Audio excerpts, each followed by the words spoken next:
When she gets angry, she will claw and scratch her arms and then say to me, look what you made me do. But Katie Porter is getting a lot of attention she probably did not want right now. In fact, the Newsweek headline here is Katie Porter's chances of winning California governor election suffer blow. And let's get into why that is.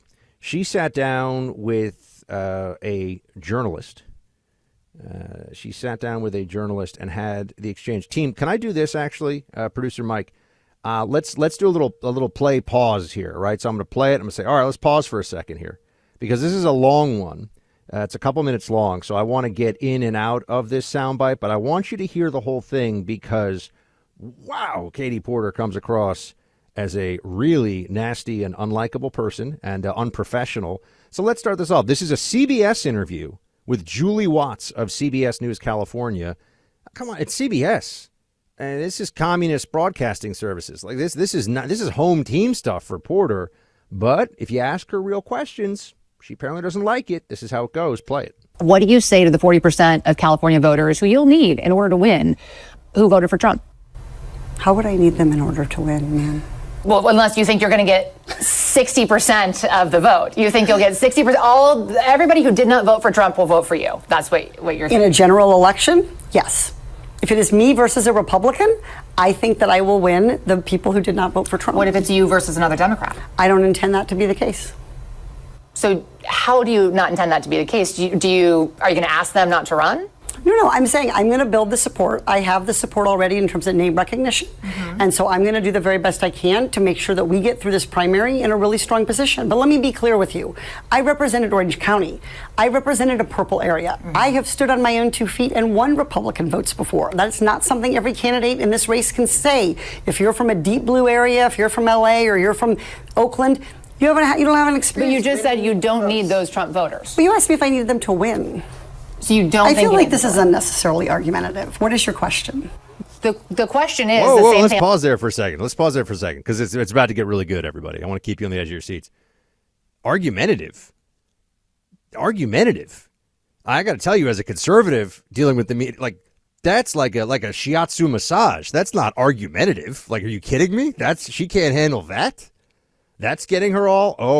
Oh, you're just hearing the beginning of Hurricane Porter unleashed here. Things are going to get worse. Keep playing it. Is the same thing I asked everybody, that this is being called the empowering voters to stop Trump's power grab. Every other candidate has answered this question. This is not argumentative. And I said I support it. So, and the question is, what do you say to the 40% of voters who voted for Trump? Oh, I'm happy to say that. It's the do you need them to win part that I don't understand. I'm happy to answer the question as you have it written, and I'll answer it. And we've also asked the other candidates, do you think you need any of those 40% of California voters to win? And you're saying, no, you don't. No, I'm saying I'm going to try to win every vote I can. And what I'm saying to you is that... Well, to those voters. Okay, so you... I don't want to keep doing this. I'm going to call it. Okay. Thank you. Whoa, hey, hit the pause button. She can't handle that? What exactly is it? Look, is the reporter maybe, are things getting a little lost in translation here about the numbers? Look, she's a CBS journalist. She's trying to, she could be doing like sideline reporting for the NFL or something. She happens to be here with this politician. Who cares? Here she is, and she's just trying to do like a decent job. This is not a gotcha. I know gotcha. Every time I used to go on CNN, it was like an ambush, and I had to fight through it. I know what gotcha is like. This is not gotcha. This is trying to just clarify a point, but also you can tell Katie Porter has decided, Congresswoman Porter has decided to really, sink her teeth into this. And I think just comes across as ogreish, if you will. I use that term. People like that one online. Ogreish, as in befitting of an ogre. It's not nice. Not nice the way she's acting here. Not nice. Keep playing it. You're not going to do the interview with us? Nope, not like this. I'm not. Not with 7 follow-ups to every single question you ask. Every other candidate has answered our follow-ups. I don't care. I want to have a pleasant, positive conversation in which you ask me about every issue on this list. And if every question you're going to make up a follow-up question, then we're never going to get there. Ms. And Porter, we're just going to circle around. I am an investigative I have never reporter. had to do this before, ever. You've never had to have a conversation with to end a an reporter? interview. Okay, but every other candidate has done this. What part of I'm me? I'm running for governor because I'm a leader. So I am going to make. So you're not going to answer questions from reporters? Okay, why don't we go through? I will continue to ask follow-up questions because that's my job as a journalist, but I will go through and ask these, and if you don't want to answer, you don't want to answer. So nearly every legislative... I don't want to have an unhappy experience with you, and I don't want this all on camera. I don't want to have an unhappy experience with you either. I would love to continue to ask these questions so that we can show our viewers what every candidate feels about every one of these issues that they care about. Isn't that amazing? Also, notice the manipulation there. I'm not a psychiatrist, so I'm not going to say that has hints of maybe borderline personality disorder or causing a problem and then saying right away that you're not the one who wants to cause the problem that you just caused. You know, I'm not going to diagnose this, but I can tell you this. There are people who could. Strikes me as not a good moment for Katie Porter. But if you want, maybe you're saying, maybe she had a bad day. She wants to be the governor of the fifth largest economy in the world. Maybe we should just say, look to the record and get a sense as to what is the real Katie Porter like. Anyone can have a bad day, right? Anyone can have a bad day. Maybe you want, I don't particularly want to take that position on this, but I want to bring you this story from 2023. Representative Katie Porter scalded ex-husband's scalp with boiling potatoes. Documents. I shall read. The former husband of Representative Katie Porter said the California Democrat frequently abused him verbally, this is from the New York Post, and threw toys, books, and other objects at him during their marriage, even pouring scalding hot mashed potatoes on his head during a fight, according to divorce records. Matthew Hoffman, who filed for divorce from Porter in 2013, said in a request for a restraining order dated April 30th of that year that he was routinely called a bleeping idiot and a bleeping incompetent by his rage-prone spouse, who also shattered a glass coffee pot on their kitchen counter in March 2012 when she felt their house wasn't clean enough. She's delightful. Delightful. She would not have let me have a cell phone because she said, quote, "You're too bleeping dumb to operate it." Wow.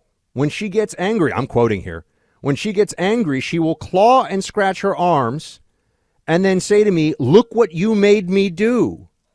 Again, I am not a psychiatrist, but Google borderline personality disorder. Google some of what's going on here. The creation of the problem and then the pretense once you've created it that you don't want drama. I'm not the one starting the fire here. I don't want anyone starting fires when you've thrown the gasoline all over the fire you started.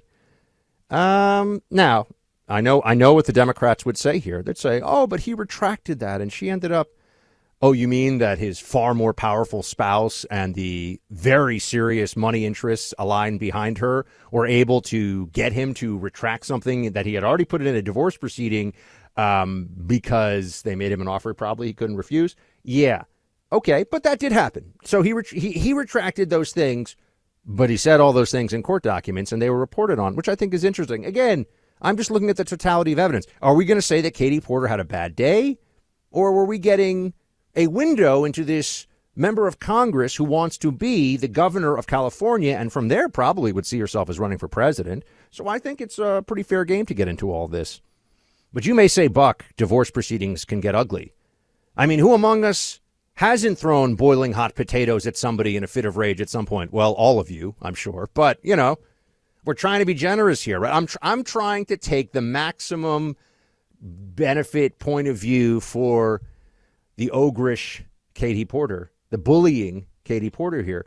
And so that I would then just say, well, clearly she would have a lot of people who would come forward who have worked with her to speak to what an impeccable character she has, what a kind and encouraging boss and mentor she is.